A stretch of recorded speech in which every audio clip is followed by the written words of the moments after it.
আপনারা দেখছেন TVN update. স্বাগত জানাচ্ছি আমি রানা রাইহান।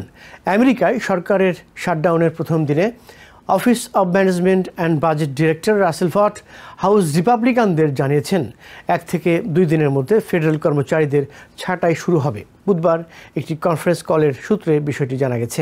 এর আগে ভট একটি স্মারক প্রকাশ করেন। এতে সংস্থাগুলোকে সতর্ক করা হয়, শাটডাউন 1 অক্টোবরের পরও চললে জনবল কমানোর নোটিশ প্রস্তুত রাখতে হবে। স্মারকে বলা হয়েছে, যেসব কর্মসূচির অর্থায়ন শেষ হয়ে গেছে এবং যে খাত প্রেসিডেন্টের অগ্রাধিকারের সঙ্গে সামঞ্জস্যপূর্ণ নয় সেসব খাতে কর্মী সংখ্যা কমানো হতে পারে।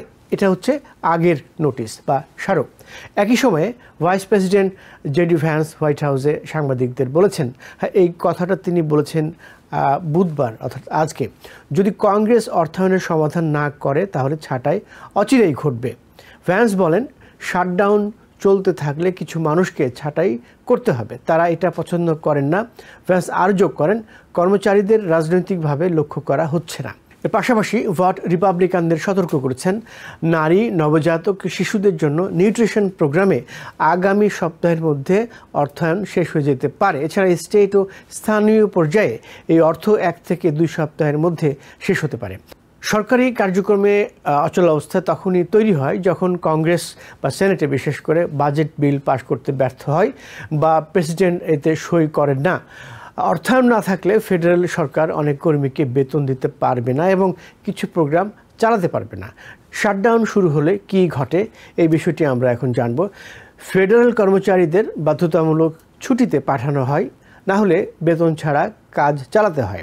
প্রয়োজনীয় সেবা যেমন জাতীয় নিরাপত্তা, সীমান্ত সুরক্ষা, এয়ার ট্রাফিক কন্ট্রোল এবং সোশ্যাল সিকিউরিটি পেমেন্ট এগুলো চলতে থাকে। অপ্রয়োজনীয় সেবা যেমন ন্যাশনাল পার্ক, গবেষণা কর্মসূচি এবং অনেক সরকারি কার্যক্রম সীমিত হয়ে যায় বা বন্ধ হয়ে যায়। শাটডাউনের মধ্যে আইন প্রণেতারা বেতন পান, এটি একটি গুরুত্বপূর্ণ দিক। সেনেটর এবং হাউস সদস্যদের বেতন স্থায়ী তহবিল থেকে আসে, তারা শাটডাউনের সময়ও বেতন পান। অনেক সময় আমরা দেখেছি যে অনেক আইন প্রণেতা, আমেরিকার আইন প্রণেতা, তারা এই কর্মচারীদের প্রতি সম্মান দেখিয়ে বেতন নেন না। এর আগে আমরা দেখেছি। অর্থনৈতিক প্রভাব বাড়তে থাকে শাটডাউনের কারণ কর্মীরা বেতন পাচ্ছে না এবং সরকারি সেবা স্থগিত থাকে। ডেটা এবং রিপোর্টের ক্ষেত্রেও কিছু প্রভাব আমরা দেখেছি। কমার্স ডিপার্টমেন্টের অর্থনৈতিক রিপোর্ট এবং লেবার ডিপার্টমেন্টের জবলেস ক্লেমস ডেটা বিলম্বিত হয়ে থাকে এই অবস্থায় শাটডাউন চলতে থাকলে। সিএনএনের বিশ্লেষণ অনুযায়ী শাটডাউনের প্রভাব বেশ কিছু সংস্থায় চোখে পড়ার মতো। বিশেষ করে এনভায়রনমেন্টাল প্রোটেকশন এজেন্সিতে প্রায় 89% কর্মচারী বাধ্যতামূলক ছুটিতে গেছেন, অর্থাৎ মোট 13,400 কর্মীকে প্রভাবিত করেছে এই শাটডাউন। এডুকেশন ডিপার্টমেন্টে পরিস্থিতি আশঙ্কাজনক, এখানে 87% কর্মী ছুটিতে গেছেন। নাসাতে 83% কর্মী বাধ্যতামূলক ছুটিতে চলে গেছেন, যা মোট 15,100 মানুষের ওপর প্রভাব ফেলেছে। ফলে মহাকাশ গবেষণা এবং চলমান প্রকল্পগুলোতে বড় ধরনের ব্যাঘাত দেখা দিতে পারে। কমার্স ডিপার্টমেন্টে একই চিত্র, 81% কর্মী ছুটিতে আছেন, প্রায় 34,700 কর্মী প্রভাবিত হয়েছেন। সেনাবাহিনী সংক্রান্ত কাজ দেখাশোনার দায়িত্বে থাকা ওয়ার ডিপার্টমেন্টে 45% কর্মী বাধ্যতামূলক ছুটিতে গেছেন। পার্সেন্টেজের হিসেবে একটু কম মনে হলেও যদি আমরা সংখ্যা হিসাব করি এটা অনেক বেশি। এখানে কর্মী সংখ্যা 334,900, যাদের উপর এই প্রভাব পড়েছে। তারা বাধ্যতামূলক ছুটিতে গেছেন বা ছাঁটাই হয়েছেন। এরকম এই বিশাল সংখ্যা থেকে বোঝা যাচ্ছে শাটডাউন শুধু সরকারি সংস্থা নয়, বৃহৎ পরিসরে দেশের কার্যক্রমে, আর্থিক কার্যক্রমে বিরূপ প্রভাব ফেলতে যাচ্ছে। ডেমোক্র্যাটরা প্রশাসনের ছাঁটাই হুমকিকে সমালোচনা করেছেন। হাউস মাইনরিটি লিডার হাকিম জেফ্রিজ বলেছেন, রিপাবলিকানরা শাটডাউনকে রাজনৈতিক হাতিয়ার হিসেবে ব্যবহার করছেন। সেনেটে 24 ঘন্টার মধ্যে 2 বার অর্থায়ন প্রস্তাব পাশ করতে ব্যর্থ হয়। মঙ্গলবার আমরা দেখেছি এরকম পরিস্থিতি।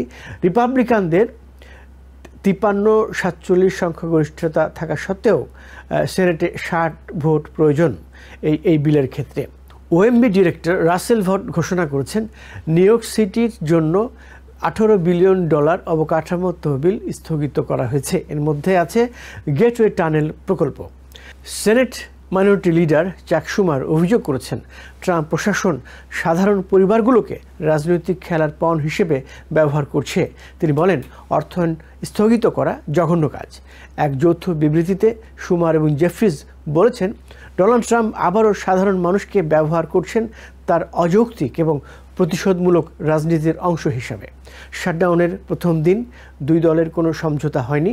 ফেডারেল সরকারের বড় অংশ বন্ধ রয়েছে। এর মধ্যে সেনেটররা শহর ছেড়ে অর্থাৎ ওয়াশিংটন ডিসি ছেড়ে চলে গেছেন। কংগ্রেস সম্ভবত আগামী শুক্রবার পর্যন্ত ফিরবে না, অর্থাৎ সে পর্যন্ত অচল অবস্থা চলবে বলেই আপাতত মনে হচ্ছে। মূল বিরোধ যেটা নিয়ে দেখা দিয়েছে সেটি হচ্ছে ওবামা কেয়ারে ভর্তুকি দেওয়া। কোনো পক্ষই পিছু হটতে রাজি নয়। নিউ ইয়র্ক থেকে সম্প্রচারিত TVN 24 টেলিভিশন বিশ্বজুড়ে বাঙালির কণ্ঠস্বর।